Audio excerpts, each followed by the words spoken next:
Hi, Raman. Hello, sir. Good afternoon. Good afternoon. How are you doing?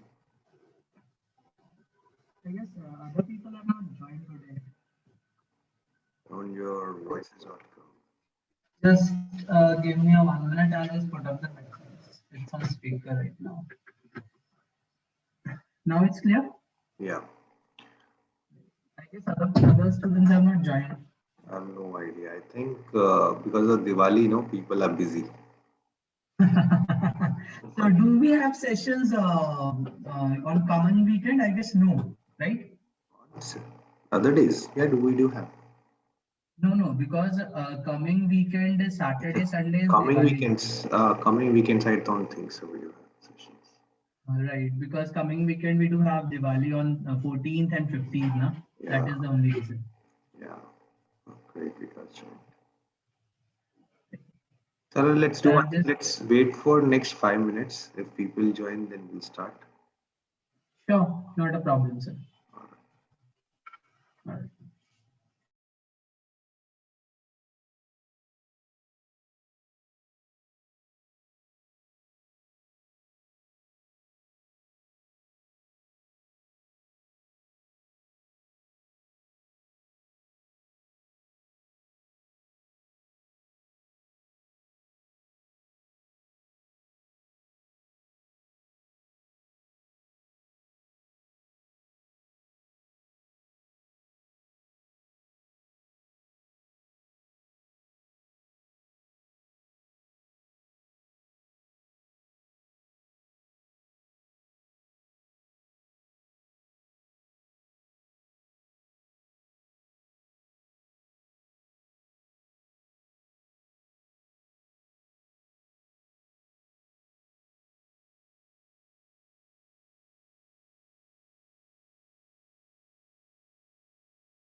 Okay, guys, let's begin the session. You can see my screen, right? Yes, sir.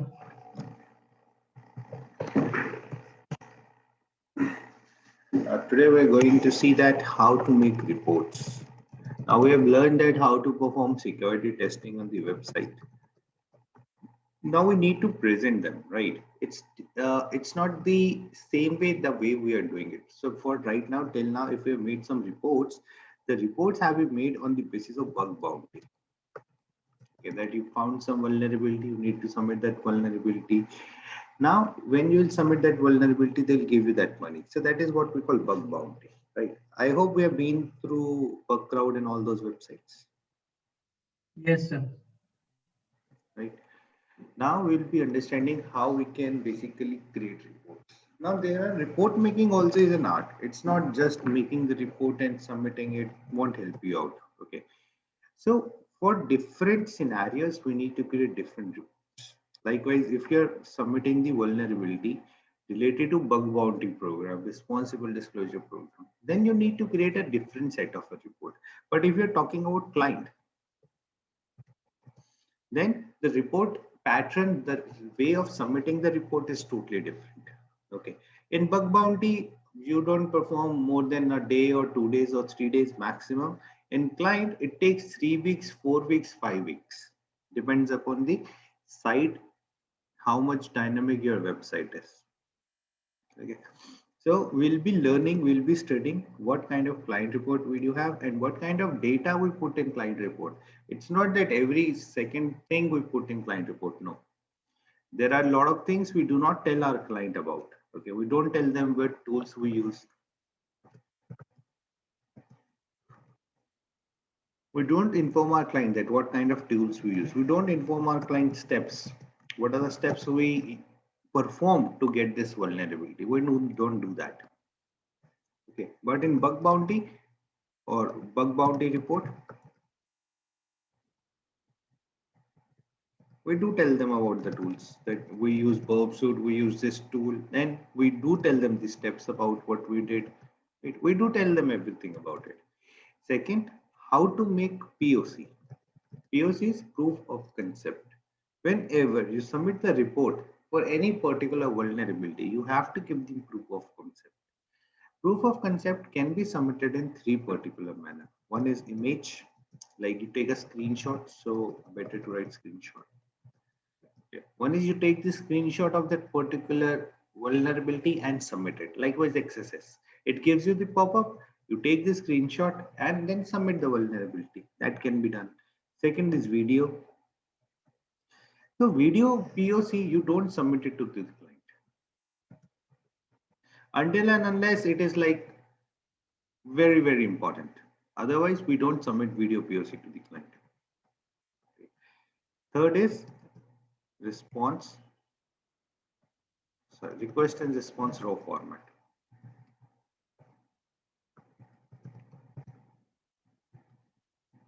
So over here, original and modified both.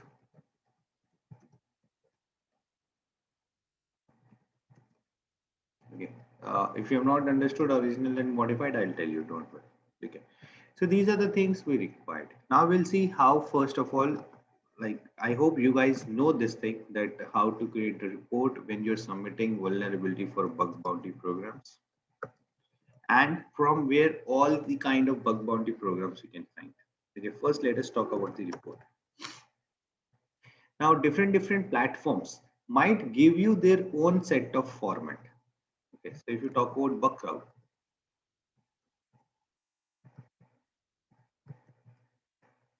so Bugcrowd will give you its own format to submit the report. Okay, so it's very, very important that you write the name of the vulnerability correctly. If you don't know, then you should know what kind of things you should use in that case.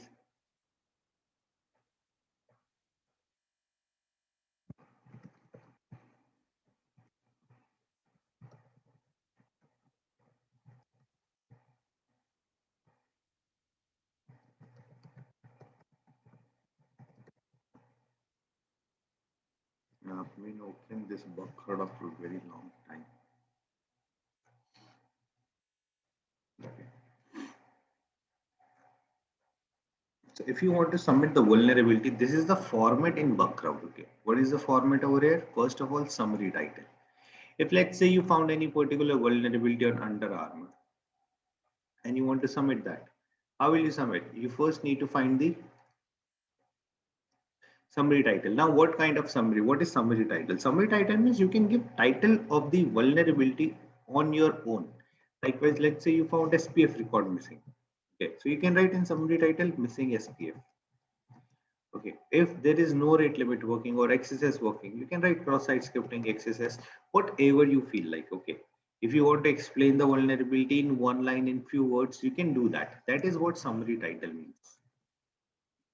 So you can just help us to get an idea what the vulnerability is about, right? No rate limit, or you can say OTP bypass, right? That is an authentication bypass, but through OTP you are performing the authentication bypass. So you can write OTP bypass like this. So whatever you think is the vulnerability. So in the real scenario, if it's not a bug crowd, you're sending it on your own at that point of time, you can write vulnerability name.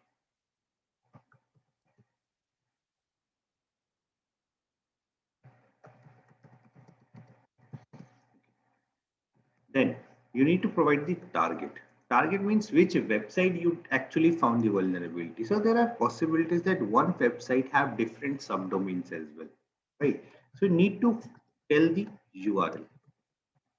So if it's abc.com, it is www.test.abc.com, it's exam.abc.com, or whatever the URL is. You need to provide the URL. Then severity. Okay.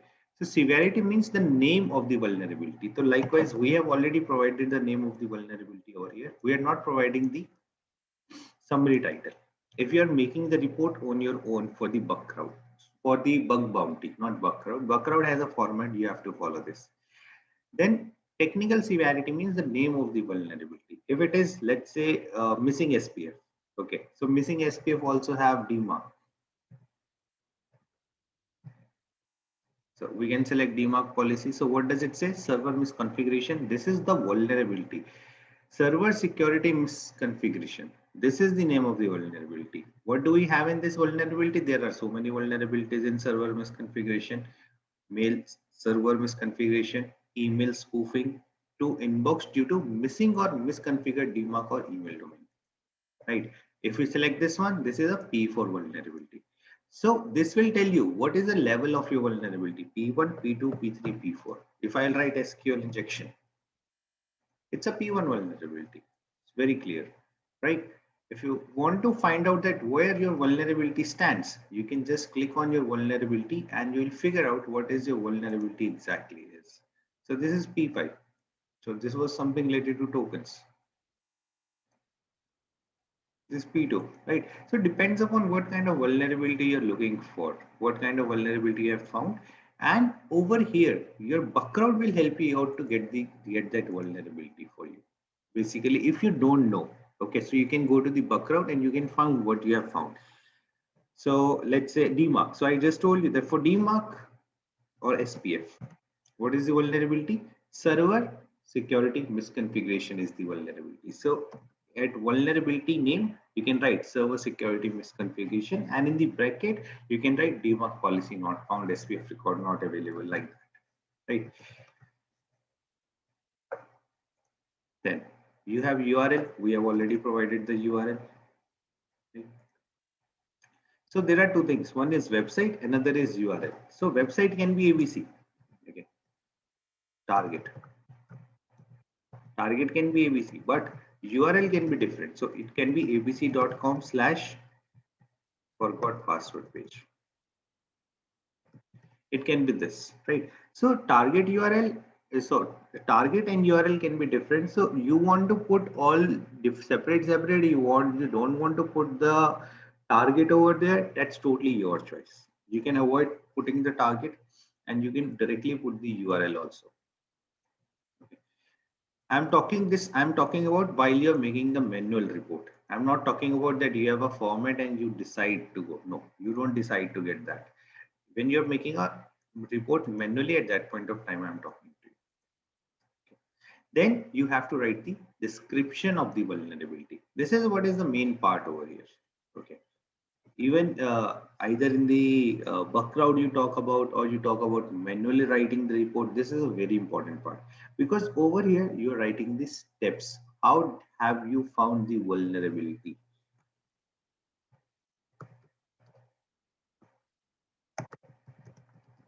Now in description, first of all, you write what is the vulnerability. So you write over here, hi guys, I have found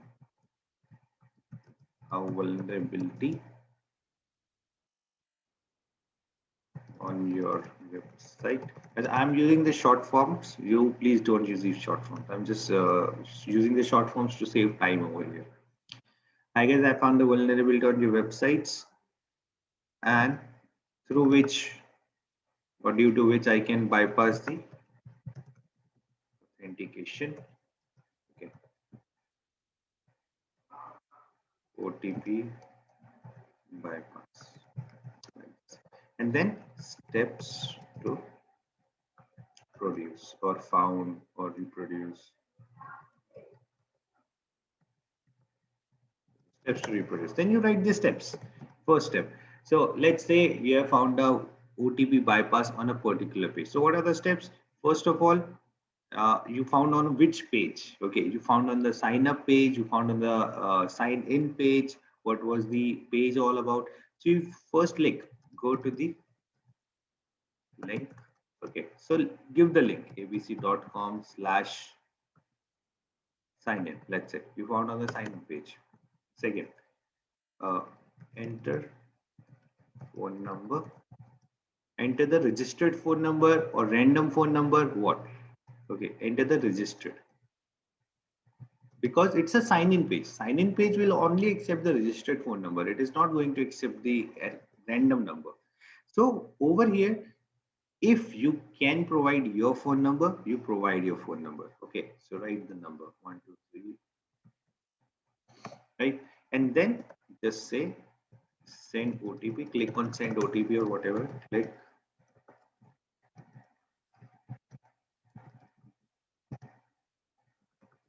and you will get OTP. Fourth, enter wrong OTP and capture the request on like this. Okay, once we will capture the request, fifth step is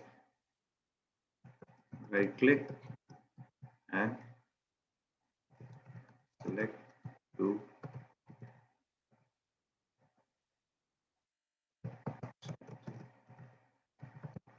response.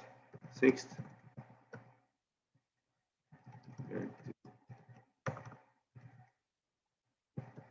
manipulate the response.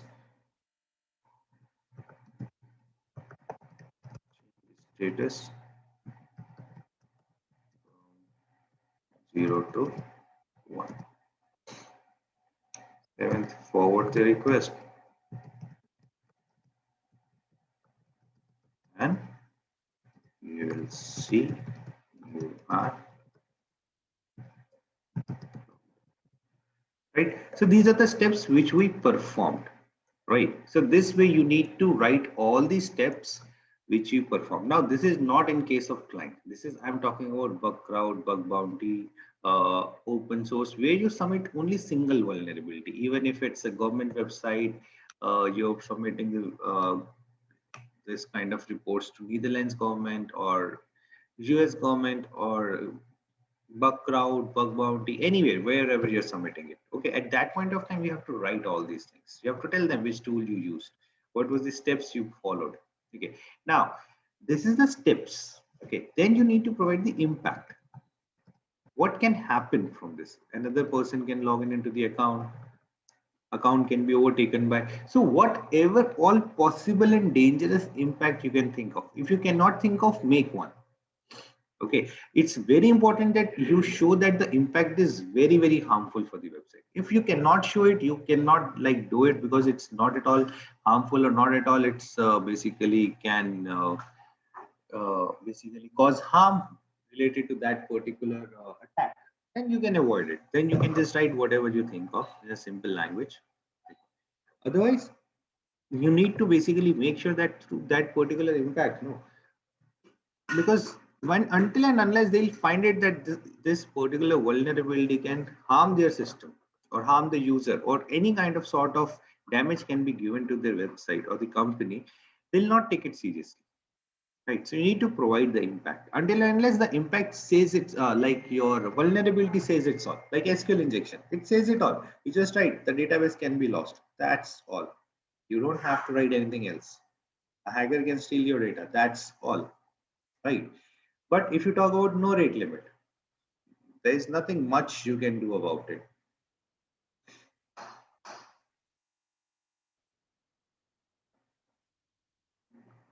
Right. So impact is very important. After impact, you need to also provide something we call mitigation. Okay. Go online, find out the mitigation. So it is again, mitigation is not important. Over here, it is not important. Or recommendation, you can also call it mitigation, recommendation. It's a good practice to write it so that you can also learn it. But in case you're not aware of it, you're not able to find out online, leave it. Okay, don't waste time on it. Third, POC. Now, because it is related to bug crowd or bug bounty and all those things, what you can do, you can create whatever POC you want. You want the image POC. If this, likewise, this OTP attack, this does not go with the image, right? Screenshots does not go with the screenshots, right? In that case, you don't have to provide the screenshot. You can avoid providing the screenshot. But what you can provide the video. Okay. Also, if you want, you can also provide the raw format of request and response. So you have to provide both the things, original and manipulated. So likewise, when we captured the request over here, so entered the OTP and captured the request on the verb suite. So this was a raw request, right? You capture that raw request and the response, whatever response you're getting. So in response, we will get an error and everything. So that is one raw request and response. Okay, that is the original one. Then you change the response. You make some changes in the response area, right? You make your status code from 0 to 1. Then you capture that also. Tell them, okay, what was the change which was done? Highlight that area. And then that's all. That's all what you need to do in the POC. That's it. That's it what you need to show. So your POC has been ready with the raw format. So this way you can also provide the video or the raw format. If it requires a screenshot, you can provide the screenshot also. You can use all the three ways to make your POC strong. You can use only the video one to make it strong. You can use only the raw and response format to make it strong. Whatever you feel like comfortable and whatever is the demand of that particular vulnerability. If it's an XSS, you can just give the screenshot and nothing else. Okay, in screenshot, it should be visible your script where you have entered the script. You need to take the screenshot. Then the pop-up, when the pop-up comes, you need to take the screenshot of that. And screenshot also should be proper. It is not that you are just taking the screenshot of this particular area. That's all. No, it should not be like that. It should be website name should be coming over here. So from here, website, it should show the website name. How will they get to know whether the website name is correct or not? If your POC is not fine, okay, there is a possibility that they might cheat you.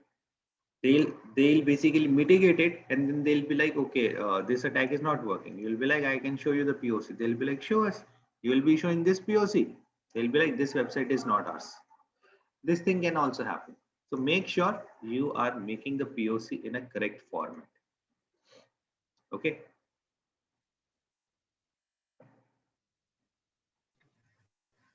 Okay, sir.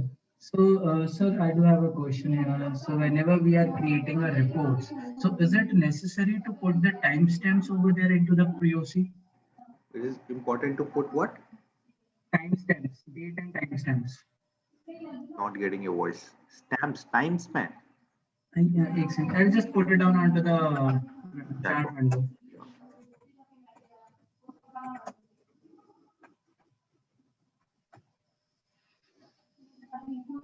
Date and timestamps. No, it is not important.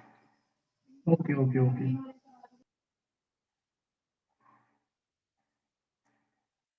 Until and unless it demands for it. But generally, I have never given date and timestamp. Perfectly fine, sir. This is how you make a report for your bug crowd, bug bounty, responsible disclosures. But see, if you want to make it, like if you have to make it manually, so many companies now they don't have a format. Format, I mean to say, they don't have a page. Likewise, in bug crowd, we do have a page, right? We do have this page where we have to submit the vulnerability. We have to write it over there. So many open responsible disclosure websites now, they are not providing you this kind of a page, this kind of a format. They have written the format, you have to follow that format. So you have to mail them the vulnerability. So while you have to do that, you use this format. You use this one, and in the attachment, you attach the POC. Or you can, if it is a screenshot and video, you attach it. If it is raw format, then you can just put it over here only. So over here in the mitigation, after that, you can just write POC and then request conditional. And over here, you give the request. Now your request can be very big. It can be very small, does not matter. So this is your request. Copy the request and paste it over here like this. So request can this, so this can go ahead for 2-3 pages. So that is fine, totally fine. Okay, don't worry about it. Oh, this request is very big. How can I give? No, don't worry. You need to give it. That is how it works. Okay, there is a lot of time response is very, very big. In that case, what you can do, you can select the if you want. Okay, this is just an option. I'll not suggest you to do that. You can just select wherever you find it, like, okay, this much is enough, where you can see that information which is proving your case in that case, because response is something which you do not, I mean, why I'm saying about the request is should be the correct, because this request now what they'll do, they'll copy the request and they'll paste it in their verb suite directly, and they will see the response. What is the response they are getting? Okay, if the page is not authenticated. Okay, in that case, they can directly copy the response, copy the request and paste it in the verb suite, and they can look for the response. So they don't have to go through all the processes, whatever people go through like that. Then if we talk about client report, then how things works. So basically, whenever client comes to he basically gives you full website to test for. He'll not say, okay, you find me one bug, 2 bugs, 3 bugs, okay, I'll be done. No, that's not the case with the client. Whenever you perform security testing of a website, and instead of your bug bounty programs, so at that point of time, you see, we look at the website, how big your, how dynamic your website is, how many pages do you have in the website, do we have the login page or not, how many interactions are there in your website, all those things we see, and then on the basis of that, we decide, okay, how much time it's going to take to test this website. Okay. Now, there are 2 phases of the website.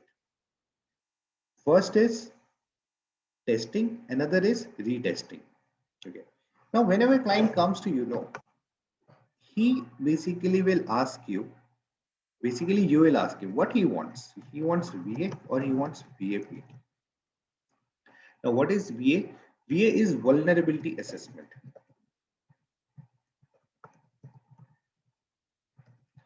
VAPT is vulnerability assessment and penetration testing.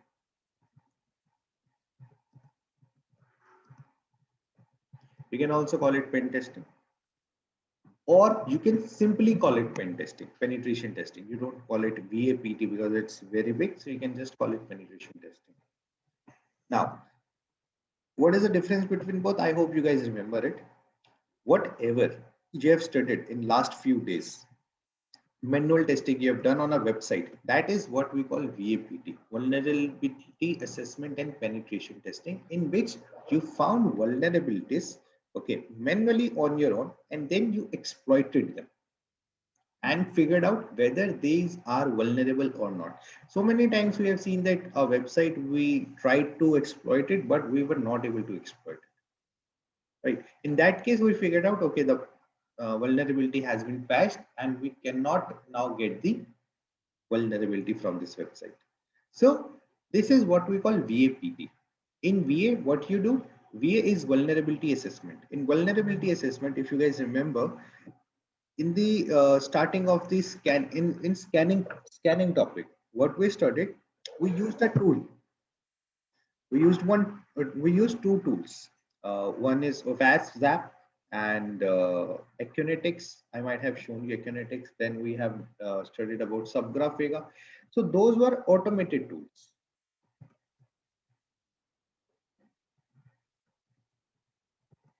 Remember, automated tools.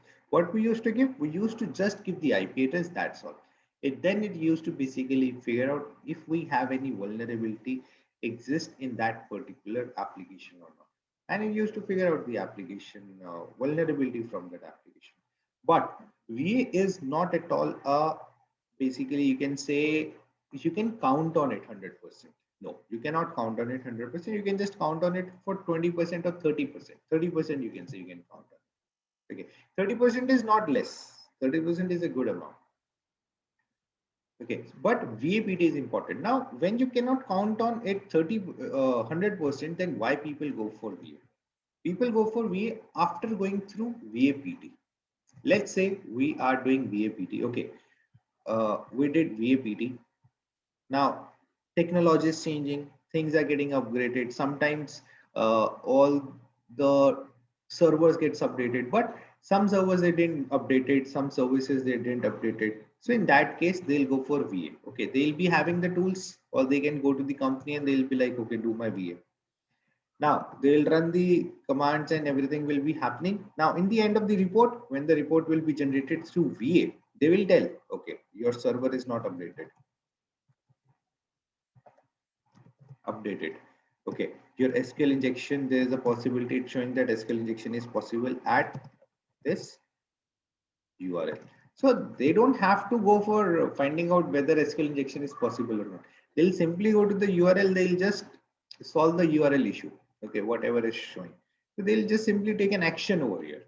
So if they are showing 50 vulnerabilities or 10 vulnerabilities, whatever they are showing, they'll basically take an action on it, because VAPT has already been done for that company. Now after every 2 months, 3 months, 4 months, or they also tries to find out 0-day vulnerability.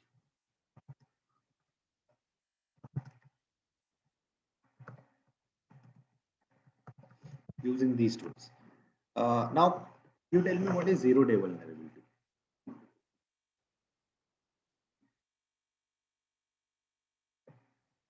Any idea? Yes, sir. Hello. Yeah, tell me. So zero-day vulnerability can be any kind of a vulnerability which is being exploited on the day of launch. Just like you give an example that somebody launched a car and onto the same day somebody exploited it. So before the public is aware of it, that is a zero vulnerability. Before the vendor is aware of that particular vulnerability, it has been exploited and comes into the limelight. Yes. So this is also a 0-day vulnerability. Do you guys know about eternal blue? That heartbleed.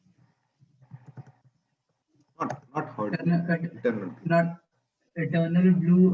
With that, I guess you have given an example. If I'm not get confused, it is with the Windows Sambavar SMB, which is being exploited by the shadow brokers when they hacked into the NSA files. So NSA is using this particular vulnerability to get into the system of people until or unless it is not being known, come into the limelight, public get aware, and after that Microsoft patched it up. Exactly. So you guys remember that? So that is what exactly 0-day vulnerability is.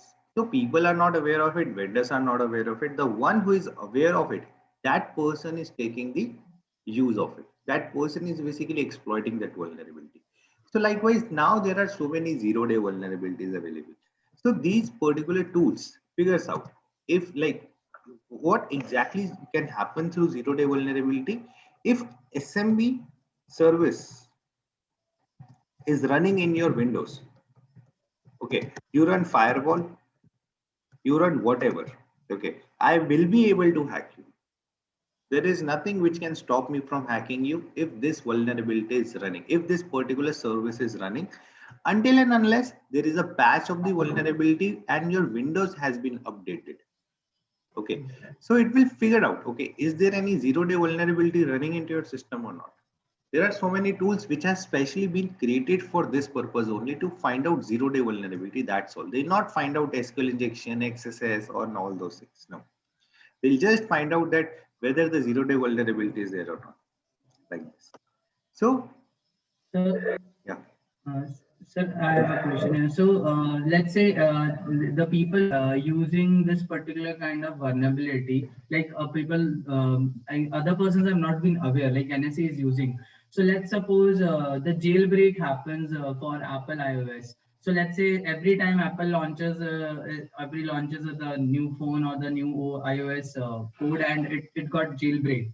So is there something what we called engineering detectives, or a kind of a field where a person is being let's say a person is there, and they are responsible for getting out the private information out of the company? Like, how come a person going to jailbreak a code until or unless you don't have the code of the Apple?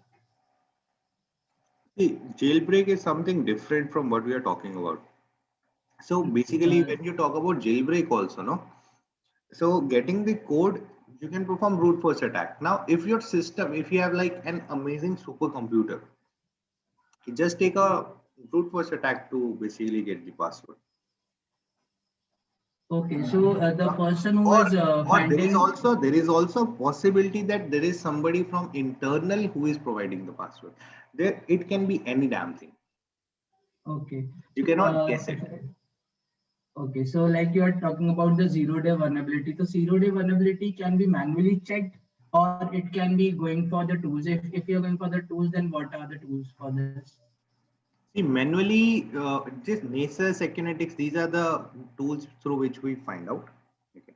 And Okay, they are also manually you can check it. using. Manually you can check it Oh, if you're aware of that zero-day vulnerability. Likewise, eternal blue Samba vulnerability, we are aware of it. What we can do, okay, we can figure out, okay, this is the operating system running. Let's get the IP address. We'll get the IP address. We'll go to the Nmap. We'll find out, okay, what are the open ports we have. Then we'll run the vulnerability assessment over there. If we find out, right. okay, this vulnerability is there, then we can say, okay, website is, well, operating system is vulnerable to some vulnerability. We'll see that. We'll see it manually when we'll be doing the server, no?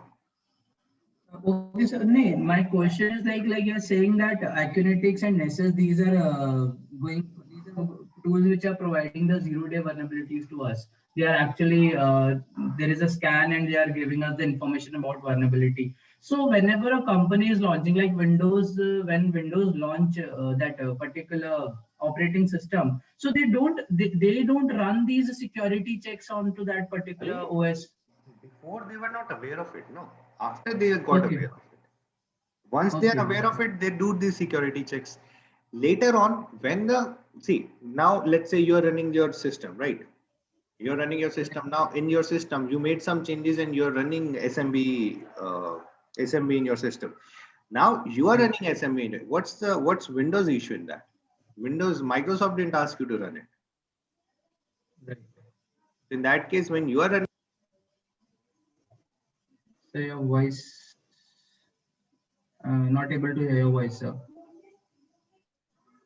Hello, you're not audible, sir. I'm Yes, now audible you're now. audible. I'm audible Yes, now. yes, yes, yes, yes, yes, yes. No, I totally agrees with you. But now what I'm saying, let's suppose Windows launches Windows 10, or a Windows, let's say, going to launch Windows 11 or 12 in upcoming years. Now, let's suppose then again some kind of a zero-day vulnerability can be there. So my question is, No, before no, see, launching I now, got your question. See, okay, likewise, Eternal Blue was there. So these right, automated tools are not finding, they're not creating any particular exploits. How these zero-day vulnerabilities are found? Let's say you're running a service FTP, simple service. Okay, nothing else. Now nobody has till now exploited this FTP service. There is a hacker or programmer who came. There is like, yo, I have once worked with FTP. I have created once time FTP, and I saw that there was a loophole in it, but I never looked for it. Let me try. So now right, what he did, he created an exploit for it. okay, Okay, and then he tried in 5 to 10 to 20, 30 different systems. There where FTP service was running, he got the IP address and he was able to take the access of it. Okay, he was able to read all the files and everything. Now he didn't tell anybody. What he did, he went to the cafe, he saw people working on their systems, he connected with them and he found the FTP port is open, he downloaded all the files, whatever they have. This way he got connected to different set of people and he found it. Now some hacker or he himself came front end, he said that I have found this one. Okay, so whatever company he went to. So this becomes a 0-day vulnerability. Now all the systems in the world, whichever they have, they will get updated. Likewise, recently Windows got updated. Okay. This is how it works basically. So you should know how to exploit. So to learn for the exploitation, first of all, you have to go for OSCP and then you have to go for OS. Is another certification, OSPN or something like that. I don't remember right now. So like that. So making exploits is one of the very high level. If you get to know now, if you know how to make exploits, your demand in the market will be like too much. It will be like they'll treat you like a king basically. Okay. And it's not that difficult. If you know, you already know languages, right? So you can simply go for it.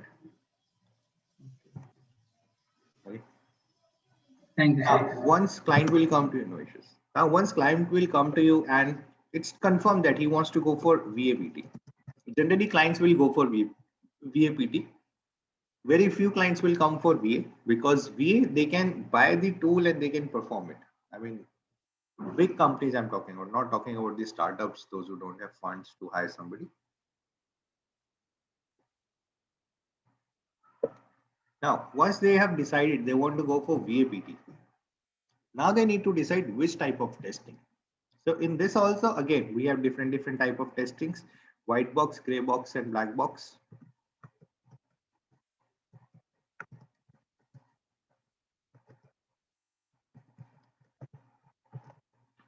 Okay. In white box testing, we perform testing on the source code. Okay. Now, whatever you have learned, you do not perform that on the white box testing. No, nothing. You don't find XSS attack. You don't find SQL injection attack. Nothing. You don't put anything. All you do is you read the source code and figure out, okay, from this particular coding is not as per your security code. This coding, likewise, simply, if you talk about PHP configuration, okay, when you make PHP file, if your website is using PHP and you're configuring the PHP, there is an option which says include allow URL. Allow to URL. Okay, equals to off. If it's off, very nice, it's fine. If it is on, then there is an issue. There is a possibility that anybody can perform LFI. So the person who knows how to do secure coding is the one who will be able to perform the white box testing. But in case you don't know how to do secure coding, that is also fine because you are not reading the code manually. That is the second part where you read the code manually. First, you use some tools. Okay. Now, tools are these paid tools. They are like 10 lakh, 15 lakh, 20 lakh rupees tools. Okay. So these are the paid tools which actually works. So they will analyze your source code and in the end, they are going to give you the report. You have to read the report. That report is all about source code and it will tell you, okay, this is the area where the possibility the attack can happen. And then you just basically read the code and then figure out, okay, from where you need to make changes. That's all. For white box testing, you should know the coding. If you don't know the coding, it will be difficult for you to understand how things are working in that. Then you have gray box testing. In gray box testing, there is some information which is given to you. Okay. Likewise, they'll give you the IP address, they'll give you the URL, they'll give you the normal account, they'll give you the whatever other information required from you, from your side, from their side to you. You want something related to admin account, they'll give you that account. Okay. So they'll give you whatever information you are asking for if they think that it is required by you and that does not have any other security. If let's say you're asking for admin account and they don't want to give you, they'll be like, okay, fine, don't give me. That's okay. Right. So this thing can happen. Or they don't want to give you some information. Or if they want to give you, they'll make sure that you're signing a clause that you're not going to share this information to anyone. Anyways, they're signing the clause with you. But yeah, for special information also they can sign a clause.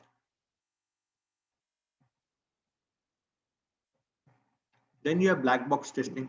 In black box testing, they don't give you any information. They just give you the URL, that's all. Nothing else.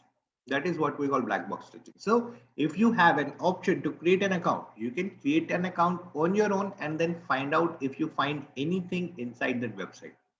If they don't have login page, let's say they do have login page, but that login page is only for the people, those who are basically the part of the organization or the admin.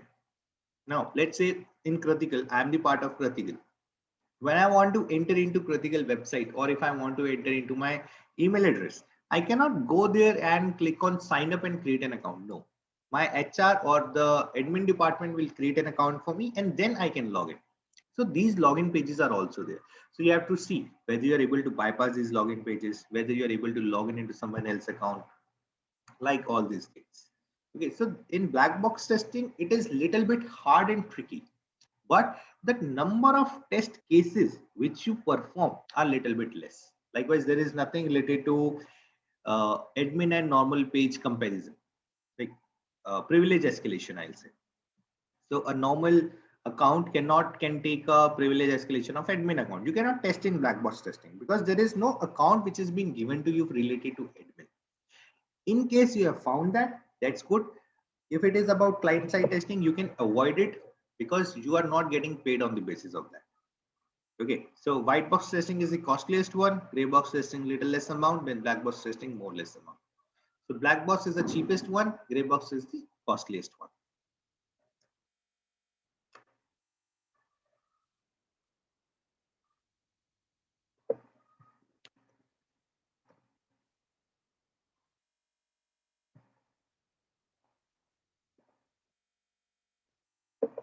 Okay, then whenever you perform testing, so let's say you got a website and you wrote the website and you can figure out that it will take 3 weeks to basically completely test a website, because 5 days a week you also do some other work.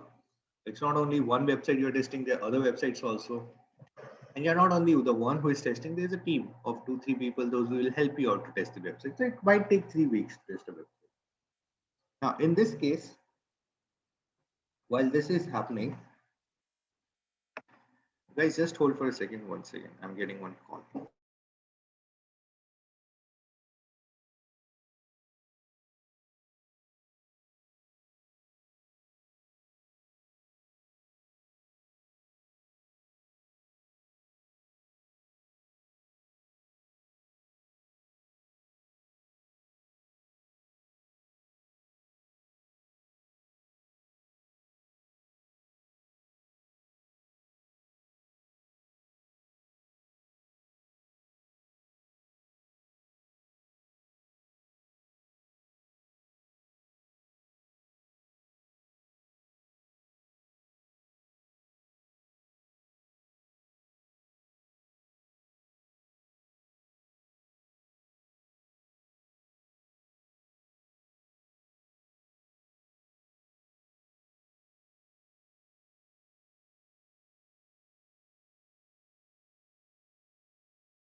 All right. So we were talking about that when any particular website comes to you for testing purpose, what do you have to do? So when the website is coming to you for the testing purpose, so figure out how dynamic your website is, and on the basis of that, you basically decide how much time it's going to take. Let's say it takes 3 weeks to test a website. After testing a website, it also requires a retesting.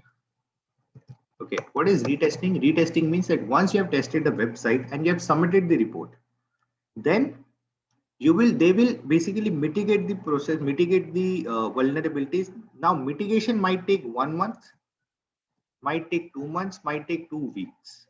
Okay, whatever time they're taking, after that they'll send you the website again and you have to retest it. Now retesting does not take much time. Why?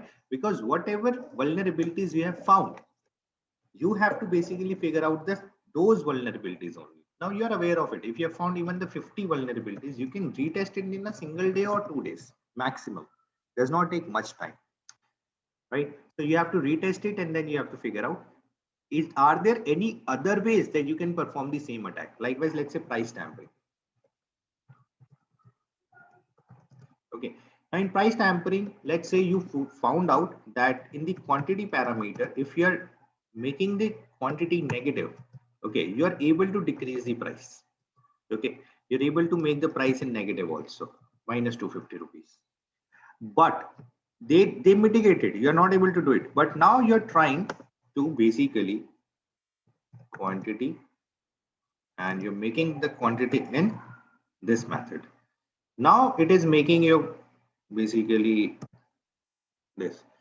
They have mitigated this, but this attack is still working. So this is something you test in the retesting. This is something which you check in the retesting, whether another way the attack can be work or not. Okay, so you have to figure it out. It's okay if you're lazy, you don't want to figure it out, but you should do it.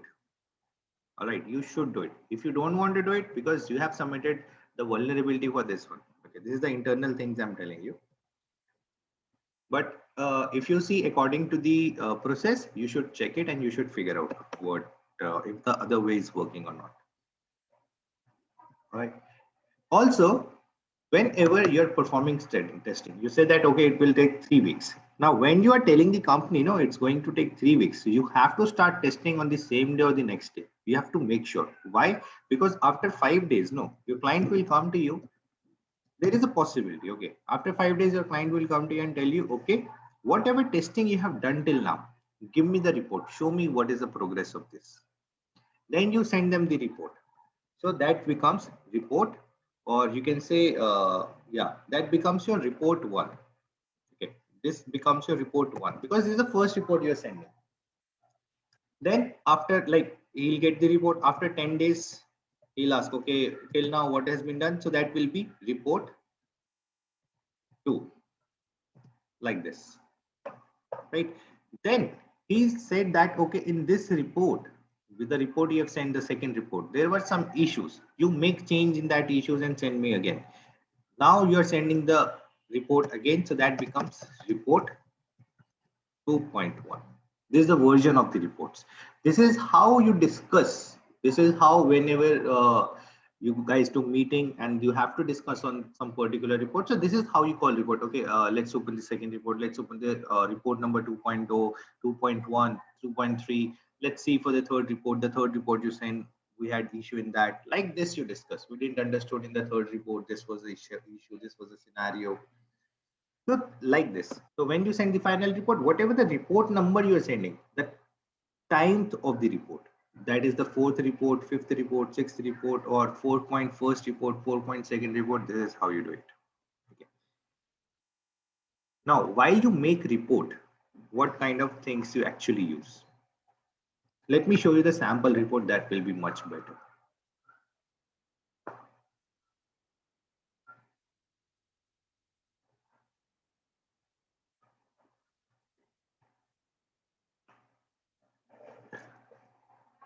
Okay, this is a sample report for your client. Okay, when you are performing testing and you're done testing and you need to make report, this is how you make a report. Okay, first page is basically related to company logo, what is the report type, Okay, it's the web application report, mobile application report, server testing, network testing, router testing, IoT testing, infrastructure testing, whatever testing you're doing. Okay. First, whatever testing you're doing, that thing you will be able to write. Prepared by critical, you have to generally write the company name. If you don't have a company name, you're a freelancer. So instead of critical, you write your name. Prepared by Raman, prepared by Bhim, prepared by Vikas, like this. Okay.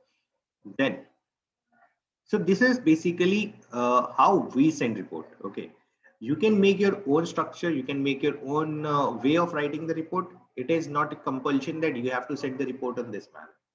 But while you finalize the deal with the company, no, you also send this kind of a sample report so they can understand. Okay, this is how they're going to receive the report in the end. This is very important. Again, while you are finalizing the deal, no, you need to send them a sample report so that they can understand, okay, how the things are going to received by them. Okay, then over here we have to write the document. What is the document name? So you have to write your company name, like let's say you test the website for abc.com. So ABC web application security testing report, prepared by critical for ABC. Report content detailed technical report. Clarification, classification confidential. Status completed.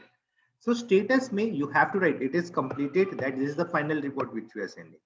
Is it a retesting? So use status retesting or running. Running means the still we are testing it because you asked after 5 days or 10 days that what is the status of the report. You are providing the status. So status can be running also. Okay, then version. This is the first report you are sending. This is the second report you are sending. Third report you are sending. Right. The third report 3.0. First report 1.0. You are making some changes in the third report. Then 3.1, 3.2, 3.3 like this. And then date you already know. Then you have something disclaimer. Disclaimer says that whatever we are finding, we are not sharing this information with anyone. We are not copying the data. Nothing we are doing. We are not playing with the data. Okay. Then here table of content. That what are the things they have found. Basically TOC, you guys are aware of index page. That's what we call TOC.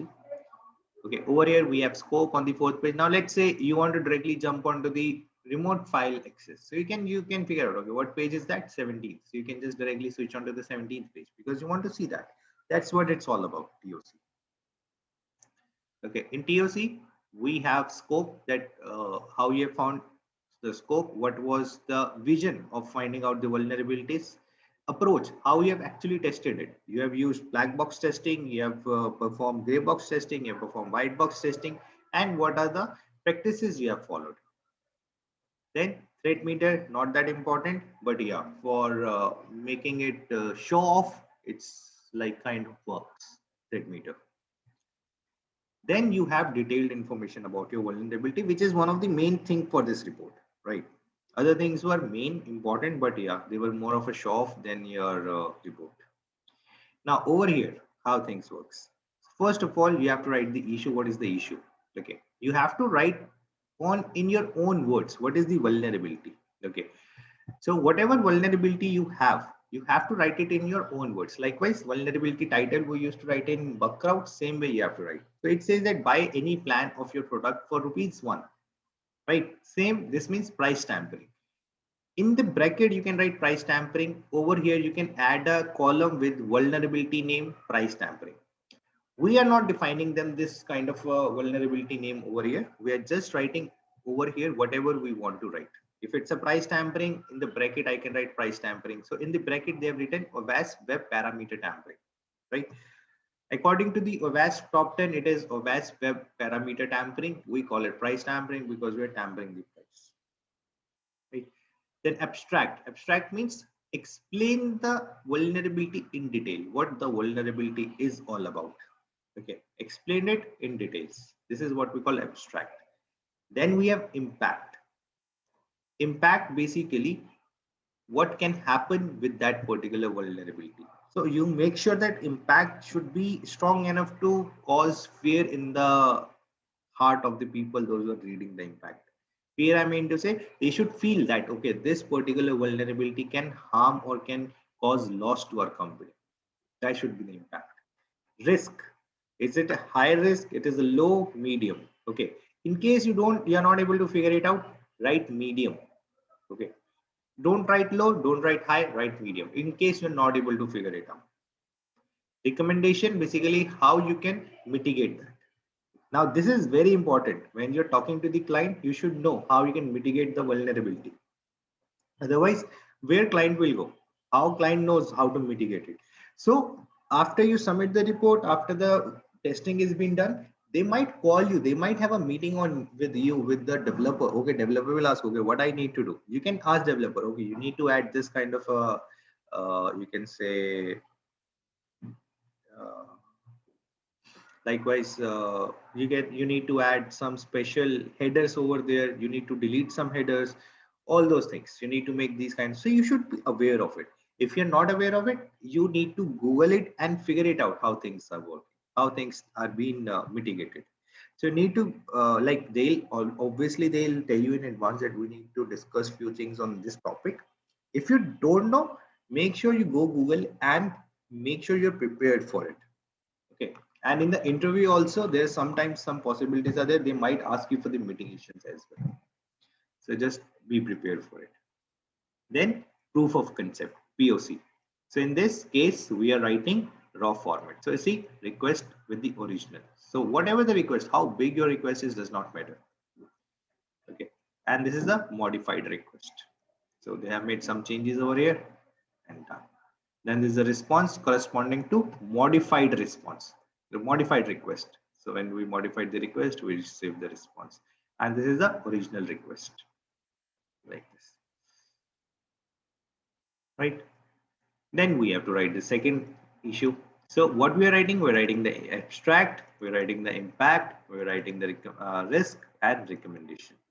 These are the four things which we provide to the client.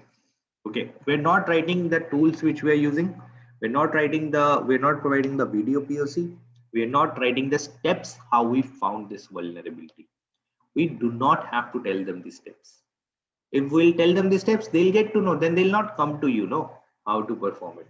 Because some vulnerabilities are so damn easy to find that you just need to don't even require the burp suit also. Okay, in that case, they can find out those vulnerabilities on their own. Then next time when they'll come to you, those vulnerabilities will not exist because they have already figured it out how to find it out. So they'll mitigate it in advance.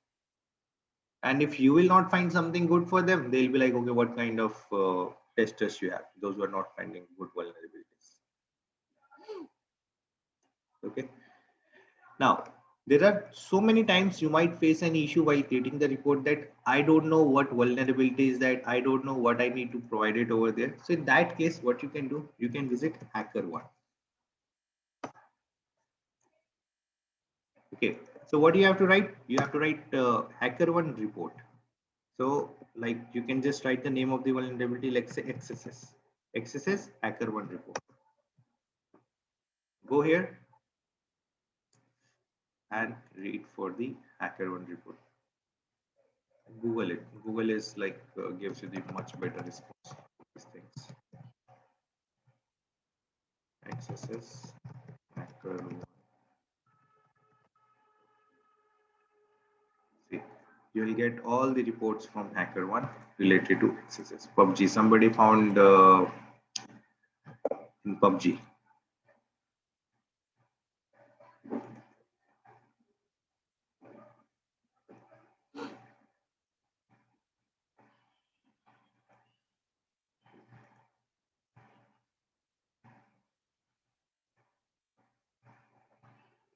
Are you guys working on Background?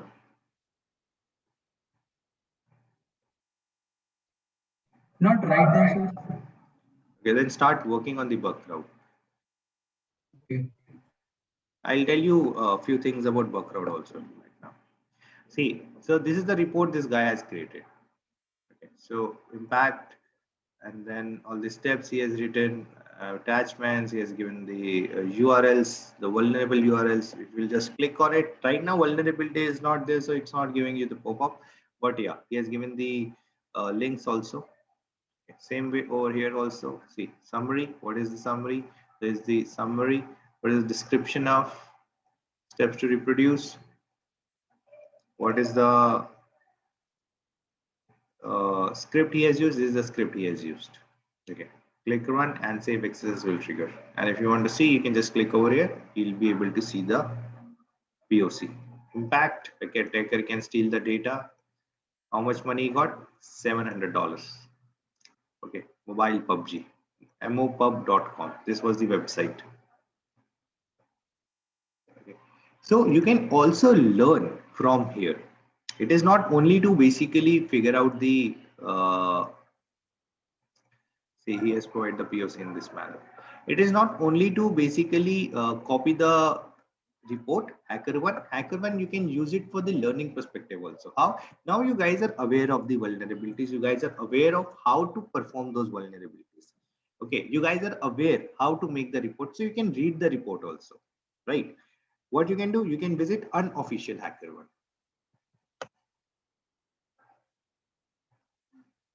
Just visit unofficial hacker1.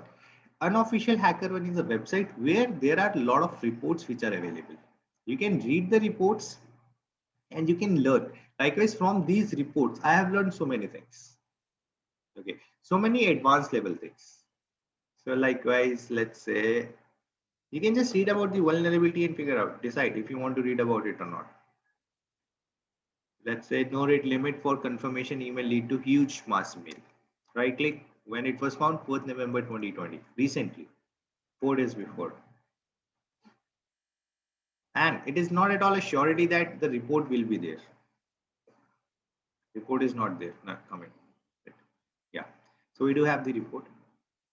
Issue no rate limit means no mechanism to protect against the request. Now you guys are aware of it, you can avoid reading it. Sorry. Okay. Then steps to reproduce. Go to this particular page, registration, add the victim's email and repeat it to the workflow. Send the request to Burp Intuiter and clear the payloads. In the payload, set null payload and run the Intuiter. Boom, 1 million requests sent to victim. If you want to see the request, this is the request. This is the response which we are getting. Proof of concept, he has given the screenshots. Okay, still downloading. Okay, the attacker can send unlimited request. He didn't get any money for this. He or she, whatever it is. What, yeah. This is how no rate limit works. We are aware of it, right? I'm not going to this page. Like this, you can read about the different. So this one is 4th November again, cross-site scripting bypass session. You can read about cross-site scripting. This will be an advanced level of cross-site scripting. This is a click checking on the particular website. Forbidden bypass at a particular website. How I did. Let's see. Achha, this is related to US Department of Defense. So you must read all these. Might give you some good information. SQL injection or referrer header exposed via time based.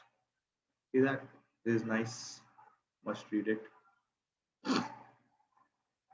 Let's see if they have given something or not. See, there are a lot of things. Let's see if we can find something over here. Summary, SQL injection or referrer header. Exportable via time-based method. Okay, so what kind of commands he has used? Let's see. So steps to reproduce transmission. First, vulnerable points. So these are the vulnerable points we have. Now they have hidden it because SQL injection is something, and also this is a part of defense. Okay, US military defense, so they don't want to. Might possible they don't want to show you. Then don't miss the alert get parameter. Okay, let's check SQLi. Let's the time curl command condition. So this is the condition they are using. Simple condition. Okay. And he is using sleep for 20 seconds. So the website is sleeping for 20 seconds. So what is the, how they figure out? They check the time, that what is the real time they are getting, and after putting the condition, what is the response they are getting. Okay, so the response was little bit late. It is 806 seconds before 447 seconds, like that.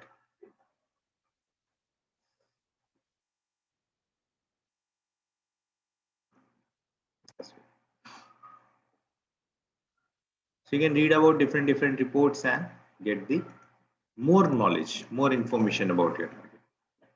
Okay, this can be done. So you read about all the attacks. First, you read about SQL. Like, let's say you want to specifically read about a specific attack, you can just write SQL over here and see, do you get anything or not?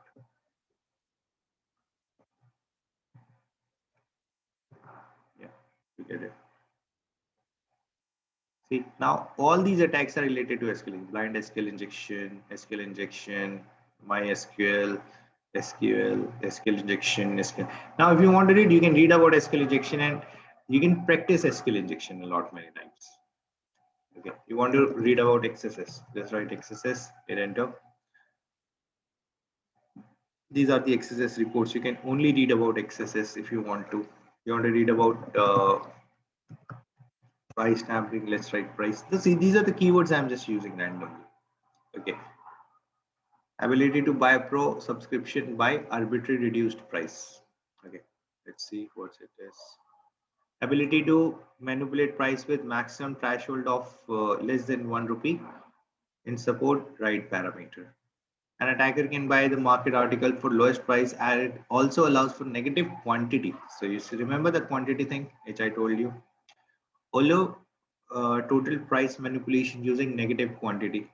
Quantity you make negative and you can then it. So what was the steps to reproduce? This is one of the most important area. Steps to reproduce. How they found it. Sign into the account. Negative to navigate to account settings, account subscription. Click on upgrade. Link near AMP, APM little product. Choose the following cloud space essential. Whatever you want to choose. Click add to cart. You should use the burp suit. Navigate to proxy. Option scroll. Match and replace and click add. So there it says that okay, you need to add something. Match and replace. So this is the amount which was showing 0.025 and replace it with 0.0001 or 401. Make sure the rule is enabled. Go back to NR and click proceed checkout and you will be seeing that.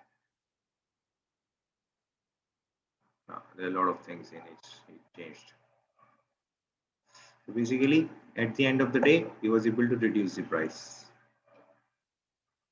So zero amount he paid.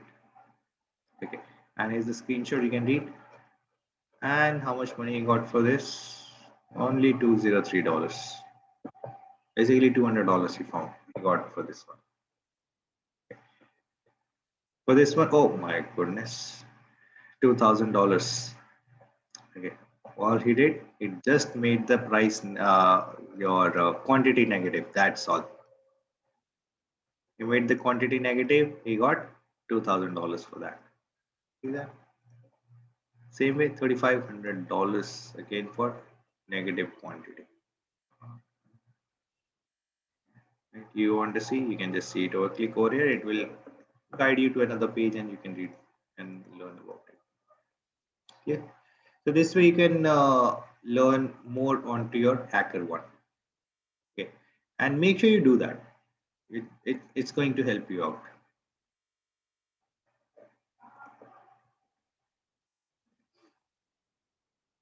Okay, clear this one, HackerOne, unofficial HackerOne.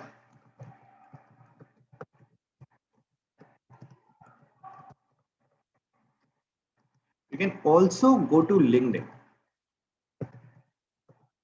Okay, follow the pages on LinkedIn. You will find lots and lots of things on LinkedIn. I mean, you just need to follow correct people, right people.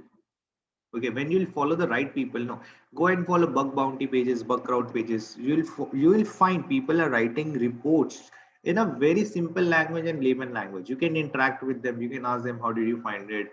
Can you please explain me this? They help you out. Okay, LinkedIn is also a very good platform to learn things and to make friends over there into your field. This field is all about sharing. If you're not learning from other people and you're not sharing your knowledge, no, then there'll be a stagnancy in your field. Okay, that is why we make sure that whatever we learn, we share. So whenever we share, somebody else will share with us. That's how link is working. So if you go to LinkedIn, they will find so many people, those who are uploading the reports. They will tell you how they have found it. So new attacks you will learn from there. I have learned so many things from LinkedIn also. Okay. Then you can also go to YouTube and follow pages.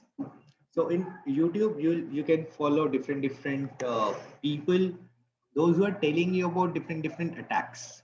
Also, they are explaining you the attacks in a very simple language. Different attacks they are following. You can also follow the pages like Bugcrowd, Bug Bounty, HackerOne. You can follow the topmost hackers, right? This is then Telegram. On Telegram, just search for whatever you want. You want bug bounty program, search for bug bounty. You want it in Hindi, search for it in Hindi. You will find each and everything on Telegram. There is nothing that you cannot find on Telegram. This is one of the like amazing thing we have come up with till now for sharing the resources.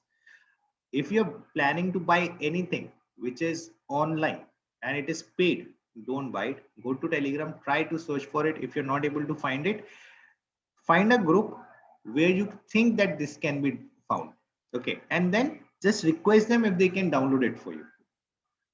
Okay, they'll download it for you, they'll upload it for you. They're very genuine and decent people, and they're very like cool also. They'll find the particular tool. If you request them, can you please download, or you can just request in the group, can anyone download this tool for me? This is a paid tool, I need the cracked version. They'll find it out, they'll figure it out, they'll share the link with you from where you can download the tool. This thing also can happen. So Telegram, make sure you make an account on Telegram and you do that. See, I have this account on Telegram. I have like opened it over here. So whatever I need, okay, if I want to download any particular stuff, I need any particular stuff, I just go to Telegram, I look for the things, and then I can use them, right? Like this. So these are the groups we have over here. Follow random groups. You'll not find anything bad in it. Okay, very nice Telegram. For learning perspective, I'm talking about. For learning perspective, these are the 4 areas from where you can learn things. Udemy and all these places, I'll not suggest you to buy courses from there, because anything you want is available for free of cost. Okay, whatever certification you talk about OSCP, you talk about CEH, you talk about you say CCNA, you talk about even if it's not related to your hacking certification, it's any other certification. You just need to search on Telegram, you'll get it. Maybe movies also. I have not tried movies. I'll try movies. Okay. Now let's talk about Bugcrowd. Now, while you have learned all these things, now the main thing is that we need to earn money, right? We need to get money out of it. Whatever we have learned, we need to practice and we need to earn. That's the main important part. One of the main important part, not only the important part. Now, Bugcrowd, no, how you can earn money. So first of all, it's not only you can earn money on Bugcrowd. No, you can earn money on the random websites also. So you can go online and just write in URL responsible disclosure. Right, all these websites are there for you.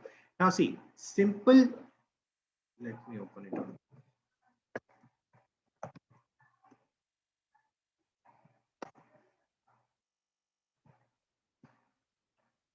Now see how many websites is showing me. It's showing me 21,900 websites.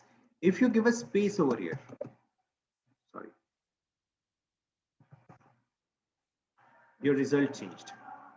Okay, so even a space will also make changes in your result.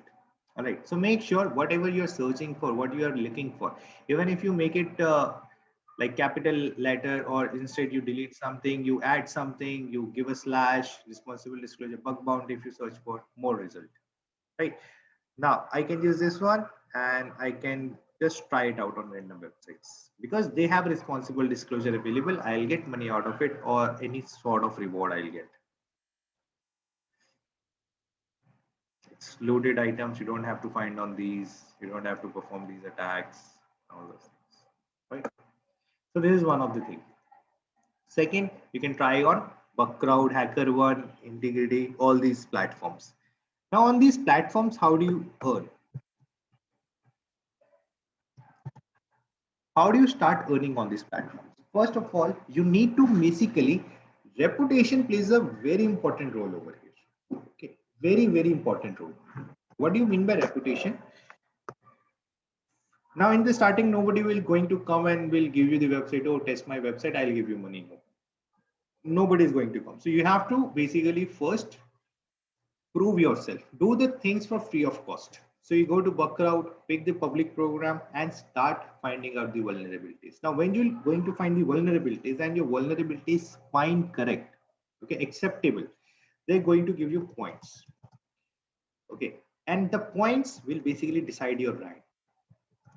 Okay, now 0 points, you might be on 1,50,000 ranks. There's possibility more. There's possibility 50,000 rank. That's also.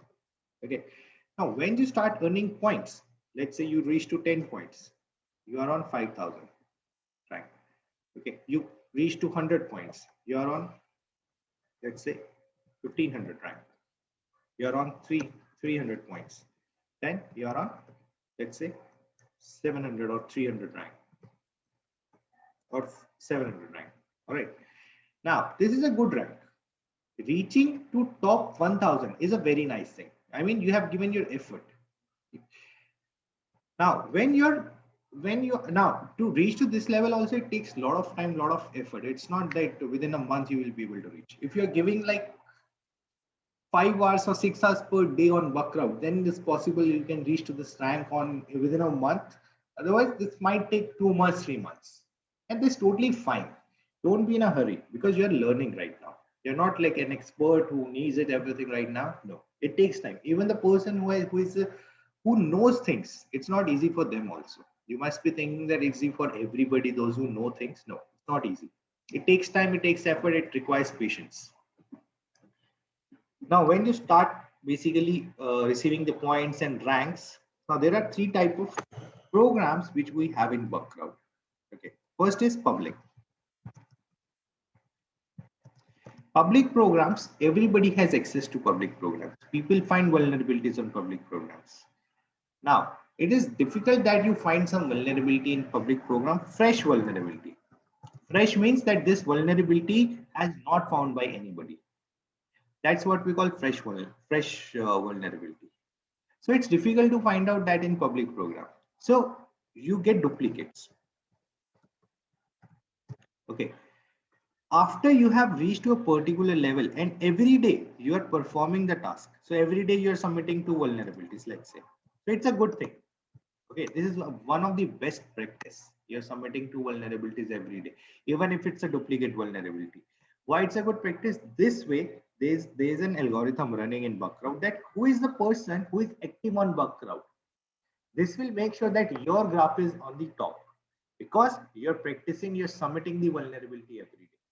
Okay, this will tell, okay, this guy submits vulnerability of this particular level and he's active. So active graph should be on the top. If you are active now, you will get next target. Basically, you will get next type of program, which is known as private program, where you actually earn money. Okay. Now, private program, we have 2 types. One is ongoing. Another is flex. Ongoing means that, let's say, flex program started. Flex, let me discuss flex first. Flex means there is a website still not launched in the market, or even if it has launched in the market, there is a website and onto that website, company wants you to test the first time. Company has not got security testing done. You will be the first one who will be performing the security testing. This is what we call flex private program. So it's a fresh website. Now it is not that you will be the one who will be receiving it. No, either 25 programmers or 50 bug bounty hunters will receive the program. Now they will tell you the program starts exactly at 11 o'clock. Okay, so International Standard Time, IST. It's not Indian standard. Sorry, International Standard Time. What's that? UBC, something like Universal UST. Universal Standard Time. What? How do you pronounce it? UTC. UTC. Okay, so they'll tell you what the time is. Then you need to convert it according to Indian time, and then you'll be able to figure it out. Okay, this is 5:30 in the evening according to Indian time or that. At that point of time, exactly your program is going to start. Now, whosoever will submit the vulnerability for the first time, and as soon as the person who is going to submit, he will get the points and he'll get the money for it. Let's say SPF record is not there. Okay. As soon as the program started, I figured out SPF record is not there. Now I submitted the vulnerability at 11:01 15 seconds. Other person submitted the vulnerability at 11:01 at 30 seconds. So I will be the one who will get the points and reward. Just with 15 seconds, he will not get. He'll get the points. He'll not get the reward. Okay. So you have to be fast enough also. Your speed should be good. Plus, it should be correct also. So while you get any flex program, you be ready with the reports. Like all the reports are open in the background. You know what you have to do. You make a list. Okay, first I'll find SPF. I'll just check SPF. If it's there, report is ready. I'll just need to make changes somewhere and I'll just submit the report. You don't have to now start writing, okay, vulnerability is SPF record missing, then steps to reproduce. No, you don't have to do that. No, this is a very false practice. I mean, you'll not earn anything. You'll not get anything out of this.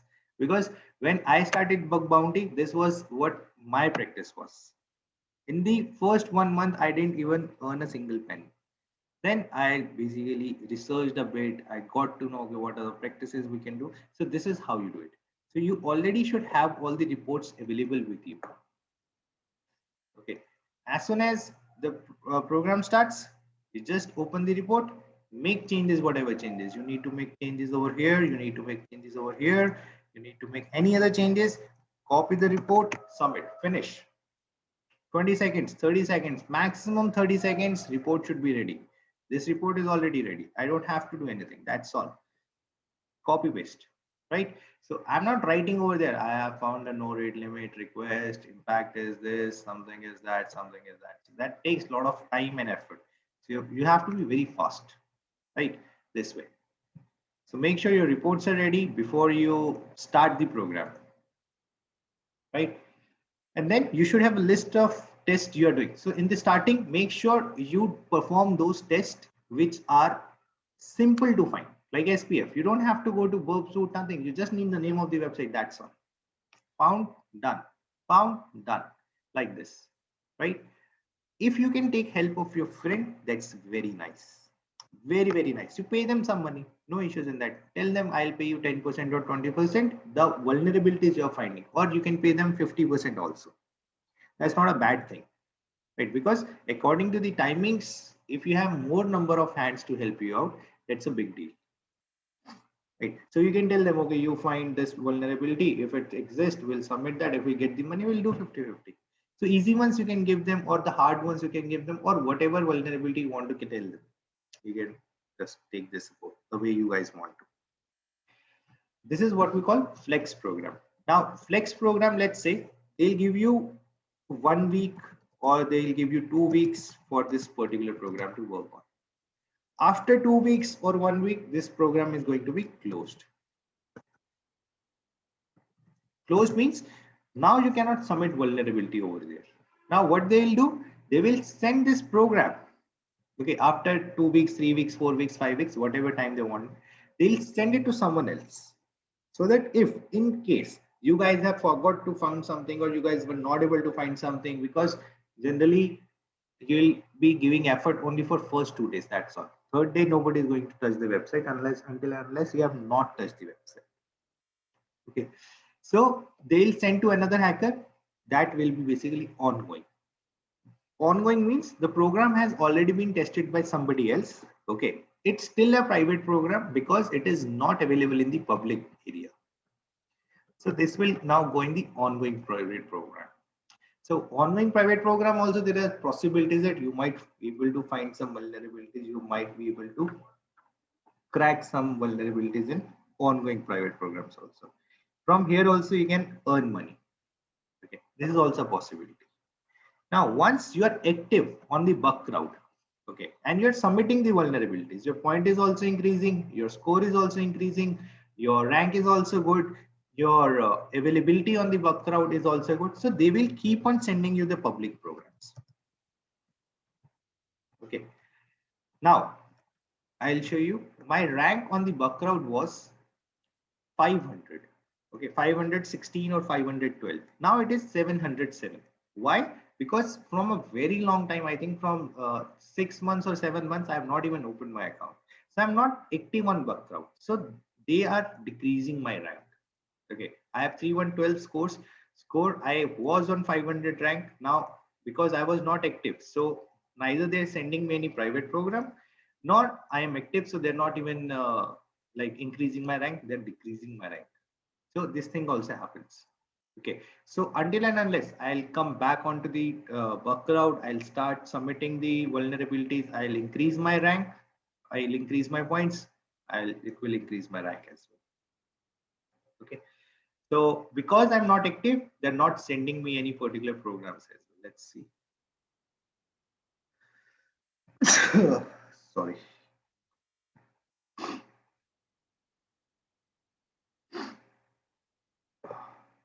You'll find in pending invites your private programs. These are the private programs which I had received before. Now there was no recent program which I've received, because whatever you get, you get on the mail, right?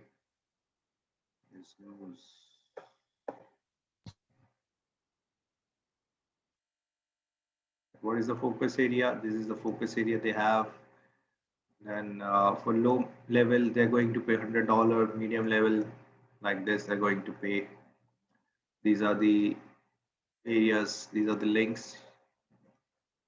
This way. So this way you can start earning the program.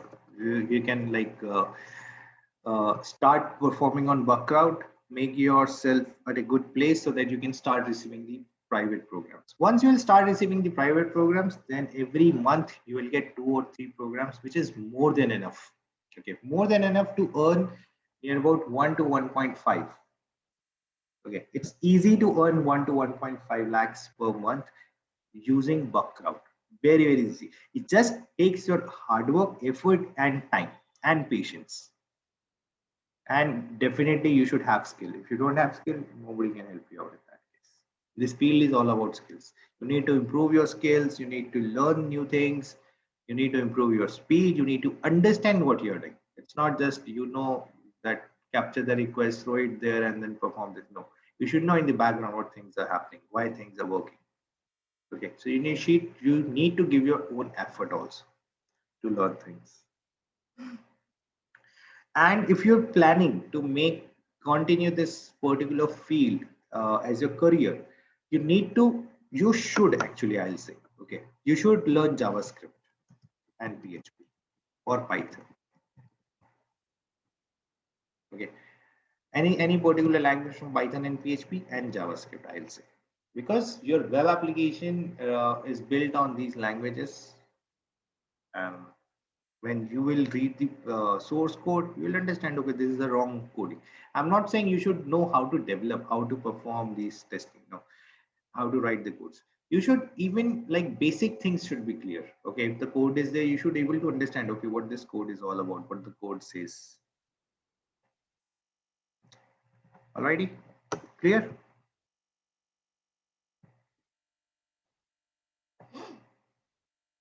Clear, guys? How to make reports and what things now you need to do related to web application Yes, sir. Clear, testing, sir.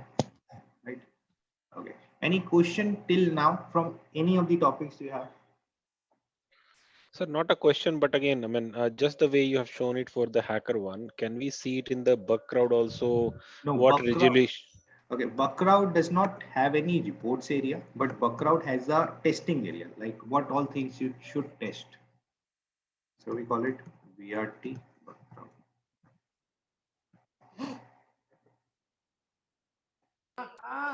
Because basically for our say for example any security testing projects, no, I mean they will say for example they'll give us the application and ask us to perform the vulnerability assessment, pen testing or whatever. So in that case we need to certainly come up with a list of test Yeah, cases yeah. that we can In that try case, it you out. don't have to follow this one. Don't follow this one. This is for background. So if you go VRT background, this is a list of vulnerabilities. They'll say, okay, this vulnerability comes in P4, this vulnerability comes in P5, this vulnerability comes in P1. There's P1 vulnerabilities, file inclusion, local file inclusion is P1 vulnerability. RC, P1 vulnerability, SQL injection, P1, XSE, P1, all these things. But if you're talking about client side, this is not what you have to follow. You have to follow OTG.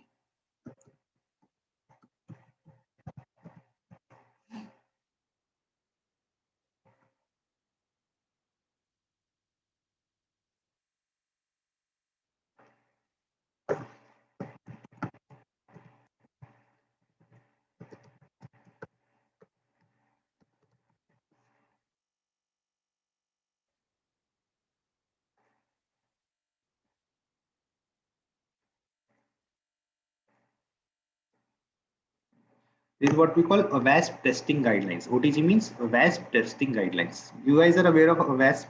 What is WASP? Open Web Yes. Application Security Project. So this is an NGO. Okay, this what does this NGO does?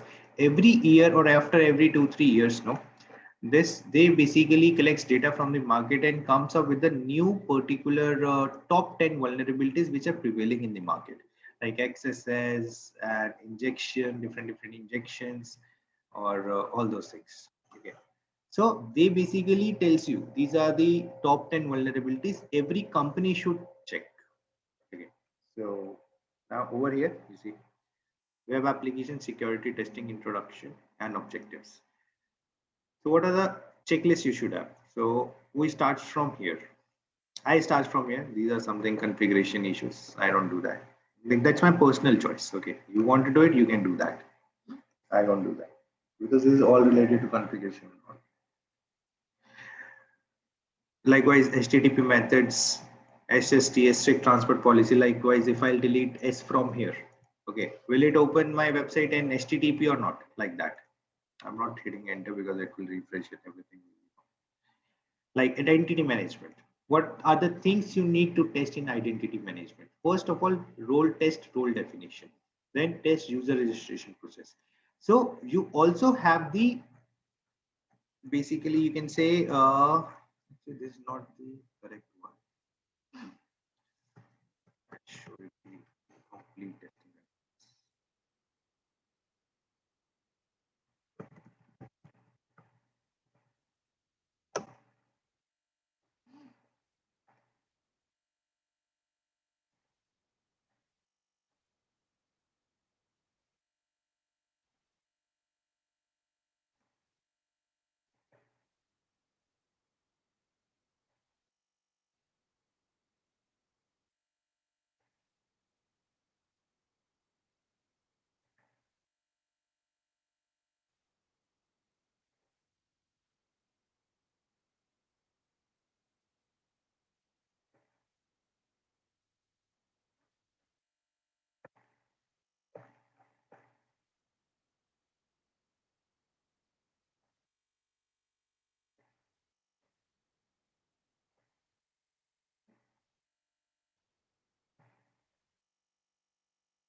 List is there, but they have this expanded version also. I'm looking for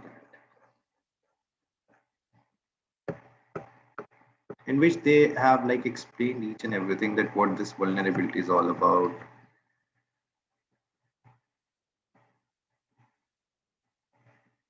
And how do you find it, how do you test it, everything.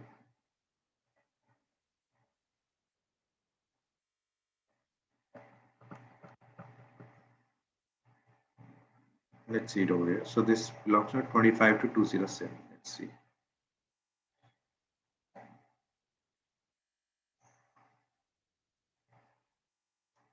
So just check the chat window. I have just pinged you. Yeah, it's the Yeah, same one. yeah, this one. Let me see if it's the same. Actually, we have from OWASP only. Yeah, this one is fine. This one is also can be. Yeah, this one. So they already have one OWASP already had one page for this one. I don't know. I think they have shut it down. What? So how they find it out? What is the thing it would be tested? Everything is there. So you just need to visit these particular. Now, one by one, you have to visit over here. Otherwise, it's one website is there. Okay, related to OWASP only. So in that, everything is written. So let's say testing for weak or unenforced username policy, what it's all about. So you can read about the summary. Okay, what it is, what is the how to perform the test, how to test, this is what it is. Remediation, this is the remediation. So if this is working into your website, this is the list you need to follow now. Simple. And perform the testing. So how it works, let's say 5 people are testing the website, so or 10 people or 2 people are testing the website. So you'll say, okay, you do the identity management and authentication, you do the authorization and session, you do the input and testing for other things, I'll do for this one, I'll do for this one, like this. This is how we divide. Okay, once the testing is done by that person, then another person you exchange. Okay, then you say, okay, now I have done the identity management and I've done the authentication. Now I will be testing for authorization and session. But in case you have not found something, this guy will found something. Okay, in case you have, in case that person has missed something from authentication, you will find something like that. So you test twice. This is how the organization is basically testing the things. Okay, clear? So guys, I'll share this link. Same link we have for WASP also, in which everything is like there only. Oh, where is that link?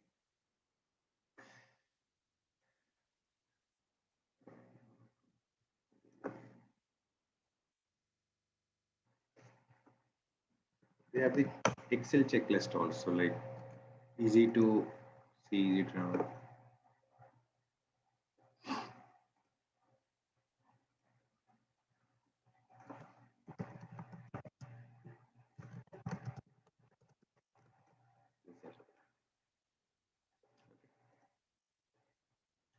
Clear, Nishant? Yes, sir. Anything else? No, I think the questions would start when I get onto the practical mode. Yeah. How much you have done the practical? So now when you, I told you, no, did I told you guys to, okay, yeah, one more thing. I forgot to tell in your session. Thank God. You remembered. Now what you have to do is, you pick any 5 websites. Okay, now these websites can be anywhere from this whole world. You pick it from Bugcrowd, you pick it from HackerOne, you pick it from Responsible Disclosure, you want to test on Google, you want to test on your local websites. I'll say local websites. Okay, pick 5 websites and perform security testing on these 5 websites. Okay, now how you basically distribute these 5 websites, make sure that out of 5, 3 are local websites. What do you mean by local websites? Local websites which are not that much, you can say, hi-fi websites. Hi-fi mean to say, like, let's say there's a, let's say you can do Fern and Petals. Fern and Petals are good website, right? It's already there in the market. People are aware of Fern and Petals. You don't pick that website. Local website means person next to your, in your market, he opened a cake shop and he went online with a cake shop. He made his own websites, he's selling the products online. So that is local website. Okay, so these kind of websites you visit, I'll prefer. Right. So 3 local websites, one from Bugcrowd or from wherever you want to take other 2 websites.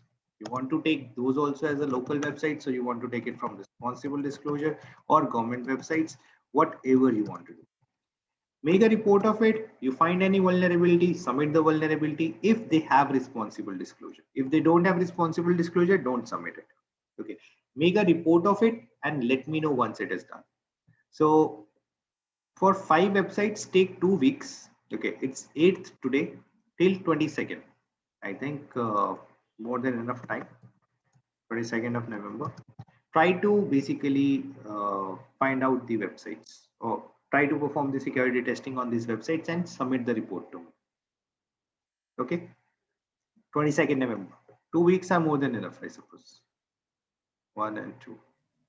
Or if it's Diwali time, so you'll not be like 13, 14, 15. I don't think so anybody would be working. You can take 25th of November. 25th of November, you can submit the report.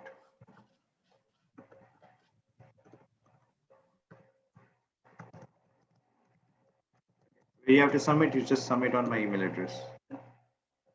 Kunal.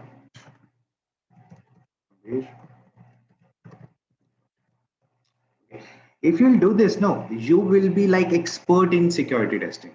After this course, no, once this course is done, you can get job, you can like easily crack the job interview. It will be very easy if you'll be able to do it on these 5 websites and you follow the OWASP checklist. Okay, you will learn so many things. You will come across for acha, OWASP checklist ka ye matlab nahi hai that you have to figure out everything. You have to test each and everything. No, it does not mean. There are so many attacks which does not require to perform testing. Okay, so you can skip that. You will read it, you will get to know. It's not that hard that you will won't get to know. You just read it and you will find out. Sometimes some attacks are like you'll be reading it and you'll be like, yes, this is working. This is not working. Okay, some attacks are very simple, but still you need to perform.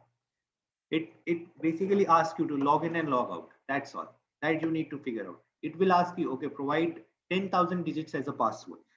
Provide it. It will ask you, provide 1 lakh digit as a password. You have to check it. This is known as long password DOS attack. After you provide the long password, are you able to like handle the website or not? So these things will be there. Okay. There will be so many attacks which are not here. Likewise, OTP bypass. You won't find in over here. Okay. XSS attack, little bit advanced level. Price tampering, advanced level. It will just say price tampering. That's all. Now, how to do it? The different ways of doing it, you will find it on HackerOne, Bugcrowd, or online, or maybe they'll tell you 2-3 more scenarios. That's all. But yeah, different new scenarios and different scenarios, you have to basically put your effort and figure it out. Okay. So make sure you do this one and submit it by 25th of November. Cool. Anything else I can help you with?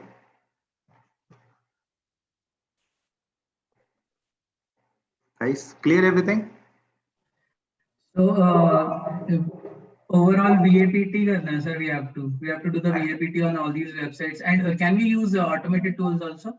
It's of no use using automatic tools. I mean, till now you might have got the scenario like automated tools are of no use.